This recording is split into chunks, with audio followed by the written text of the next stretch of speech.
हे अर्जुन, जो भोग विलास का भक्त होता है वो परमात्मा का भक्त कैसे हो सकता है?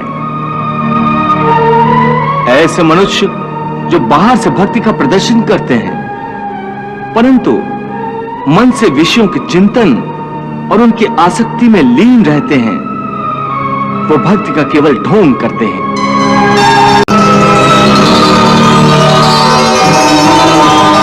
वो योगी नहीं, ढोंगी होते हैं। इन्हें मिथ्याचारी कहते हैं। विषया विनिवर्तन्ते निराहारस्य देहिनः रसवर्जम रसोप्यस्य परम दृष्ट्वा निवर्तते।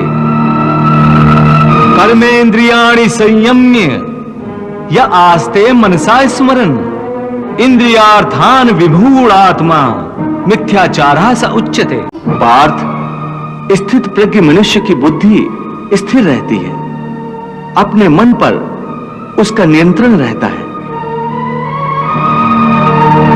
स्थित प्रज्ञ को भोग और उपभोगों में रस आसक्ति नहीं होती। वो शुभ अशुभ वस्तुओं की प्राप्ति होने के बाद भी न प्रसन्न होते हैं और न दुखी होते हैं। पार्थ, ऐसे महापुरुषों को पूर्ण विश्वास होता है कि ईश्वर सदा सर्वदा उनके साथ है, इसलिए वो किसी भी परिस्थिति में विचलित नहीं होते। ये कहना आसान है केशव, साधारण मनुष्य के लिए इस मानसिक स्तर पर पहुंचना बहुत कठिन है। इसके लिए सांसारिक मनुष्यों को किसी दैवीय सहायता की आवश्यकता होगी। तुमने ठीक कहा अर्जुन, भगवत कृपा के बिना कोई भी कार्य सिद्ध नहीं हो सकता। इसलिए मनुष्य को अपने पुरुषार्थ के साथ साथ प्रभु की भक्ति का भी आश्रय लेना चाहिए। हे अर्जुन, परमात्मा की भक्ति करने से मन सात्विक हो जाता है और विषयासक्ति पूर्णतः समाप्त हो जाती है। और यदि आसक्ति का नाश नहीं हुआ तो? आसक्ति का नाश नहीं हुआ तो मनुष्य का सर्वनाश हो जाता है। सर्वनाश? हां पार्थ, सर्वनाश। हे अर्जुन, आसक्ति के मारे हर मनुष्य किसी भी विषय के आकर्षण और मोह में फंसकर सोते जागते निरंतर उसी का चिंतन करते रहते हैं। जैसे कोई मनुष्य किसी सुंदर स्त्री के प्रेम में पड़ जाता है, जो जागते हुए उसी की कल्पना और सोते में उसी के सपने देखता है। इस प्रकार निरंतर चिंतन से आसक्ति की नींव पर काम की भावना उभरने लगती है।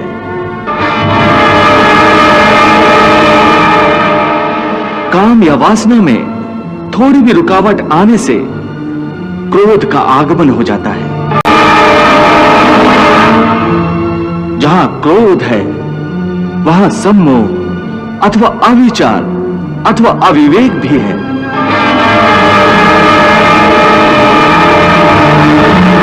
जिस प्रकार प्रचंड वायु के झोंके से दीपक की ज्योति बुझ जाती है, उसी प्रकार काम जनित अविवेक की आंधी से मनुष्य की स्मृति नष्ट हो जाती है। और जब स्मृति भ्रंश हो जाता है तब बुद्धिनाश में कितना समय लगता है पार्थ? चैतन्य का नाश होने पर जो दशा शरीर की होती है, ठीक वही दशा बुद्धि का नाश होने पर मनुष्य की हो जाती है। बुद्धि नाश के कारण मनुष्य का भी सर्वनाश होता है।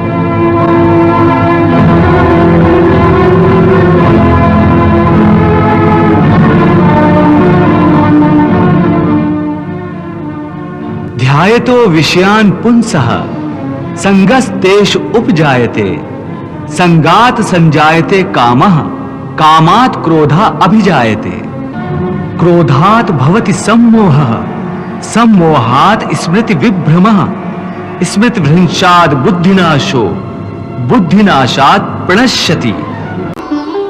कितनी महत्वपूर्ण बात कही है प्रभु ने। इसका अर्थ केशव, आसक्ति सर्वनाश का मूल है। हाँ अर्जुन, इसलिए तो मैं तुम्हें निरासक्त होने को कह रहा हूं, स्थित प्रज्ञ होने को कह रहा हूं, क्योंकि स्थित प्रज्ञ की स्थिति निष्काम कर्मयोग की चरमावस्था है।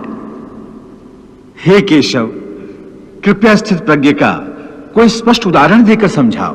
हे अर्जुन, विशाल और अथाह सागर का स्वभाव स्थित प्रज्ञ मनुष्य की भांति ही होता है। हे पार्थ, नदी में यदि अधिक पानी आ जाए तो उस नदी में बाढ़ आ जाती है। उसकी तूफानी लहरें किनारों को तोड़कर चारों ओर तबाही मचा देती हैं।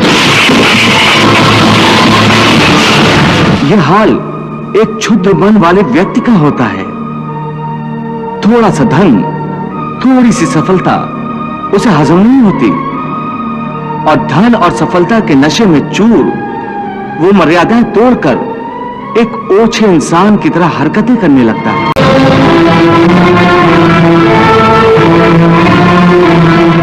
परंतु स्थित प्रज्ञ मनुष्य एक सागर की भांति होता है, जिसमें चारों ओर से नदियों का जल निरंतर जमा होता रहता है।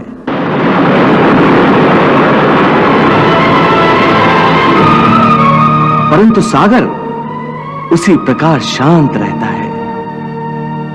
नदियों का जल उसकी गहराई में गुम हो जाता है और सागर कभी अपने किनारे नहीं तोड़ता। उसके अंदर जल का स्तर वही रहता है। यही स्थित प्रज्ञ की। इसी तरह सब प्रकार के भोग स्थित प्रज्ञ मनुष्य में किसी भी प्रकार का विकार उत्पन्न करने में असमर्थ होकर उसी में समा जाते हैं। अर्थात स्थित प्रज्ञ मनुष्य समस्त भोगों का उपभोग करते हुए भी आसक्ति से मुक्त रहते हैं। पार्थ, ऐसे स्थित प्रज्ञ को परम शांति प्राप्त होती है। ऐसे स्थित प्रज्ञ मनुष्य ही जगत का कल्याण करते हैं, लोक कल्याण करते हैं। सामान्य मनुष्य तो भोग की पदार्थों के पीछे दौड़ते हुए अपनी जीवन यात्रा समाप्त कर देता है, परंतु स्थित प्रज्ञ मनुष्य की जीवन यात्रा जन कल्याण का उद्देश्य रखती है।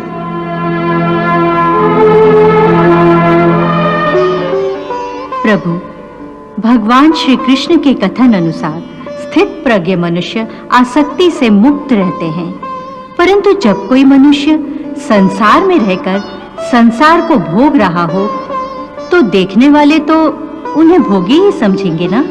हाँ देवी, स्थित प्रज्ञ मनुष्य को इसकी चिंता कहाँ होती है कि कोई संसारी उसे क्या समझता है।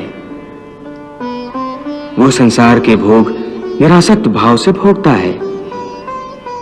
ऐसा धीरमती पुरुष यदि किसी नर्तकी का नृत्य भी देख रहा हो तो उसको भी वो भगवान की लीला समझकर देखता है। फिर कोई मनुष्य ये कैसे जान सकता है कि कोई व्यक्ति आसक्ति का मारा हुआ है या स्थित प्रज्ञ, वो भोगी है या योगी? देवी, जैसे चंद्रमा का असल रूप रात के अंधेरे में दिखता है, वैसे ही एक असली योगी का प्रकाश रात के अंधेरे में प्रकट होता है। क्योंकि जिस समय सारा संसार सोता है, उस समय योगी अपने हृदय में ज्ञान का दीप जलाकर मेरी भक्ति की साधना करता है। पार्थ, सामान्य मनुष्य रात्रि का अंधकार होने पर सो जाता है तथा सूर्योदय होने पर जाग जाता है, परंतु योगी की दृष्टि में देह का सोना जागना महत्वपूर्ण नहीं है। कर्मयोगी ज्ञान के प्रकाश को दिन तथा अज्ञान के अंधकार को ही रात मानता है। पार्थ, विषयों के बारे में अज्ञान रात्रि के अंधकार के समान है। संसारी मनुष्यों की रात्रि के समय अज्ञानी नाशवान सांसारिक सुख उपभोगों में व्यस्त रहते हैं।